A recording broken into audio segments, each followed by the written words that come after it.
Something that I want to talk about is recovery. I'm sure by now you've heard work hard, recover harder. Um, there are no truer words. So, especially in the game of endurance, there are a lot of programs and structures and ideas surrounding how to build volume for endurance activities. A lot of people come to me and they have followed an endurance training program for a while, and that might have like 4 to 6 days of running per week with zero strength training. I hope by now through this course you see the value of strength training. Because not only does strength training help with building muscle, but it helps when we have more muscle, we have greater bone density, which helps prevent injury. It helps offset arthritis and it keeps us strong. It makes recovery better. Strength training is amazing. And if our legs are strong or whatever it is for endurance activity, it's going to make us do it better and longer, especially as we age. So, again, we can have running programs, like I'm just using running for an example, but we can have running programs that are like we run 5 to 6 days a week. But then if you don't do any strength training, and you only have 1 day of rest per week, but then you're a mom and you're stressed and maybe you're not sleeping that well, you have a lot of other commitments. That's a lot of stress on the body. And although movement is medicine and physical stress is good stress, your body still looks at it as stress. So we have this fine line of balancing how do we add volume and load to see success and results, whether that be with weights or on trail. And the answer is like sleep is a great one, but also just recovery. Like we need to spend more time recovering and prioritizing that.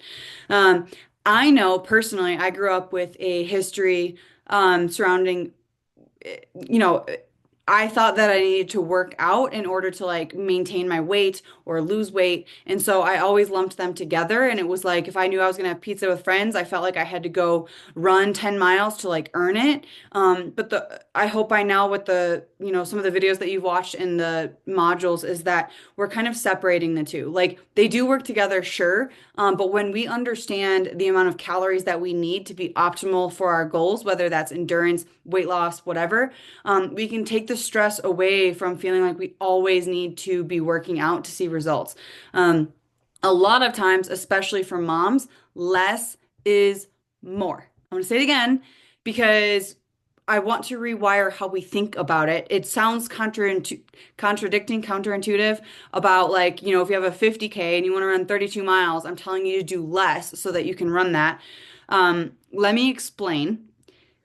If you're just always going out for runs and your heart rate is always jacked and you're just pushing, pushing, pushing, maybe you're even trying to add strength training, we're at some point we can get to a point of diminishing returns where it doesn't matter how much more activity we add or load, we will not continue to see results because our body is going to be like in this huge fight or flight mode. So, zone two training is a huge part of that because it keeps our heart rate down, which again is going to be able to allow us to do more longer because it's less stress, but then recover. So, recovery in itself is like we need an active rest day or rest days doing absolutely nothing.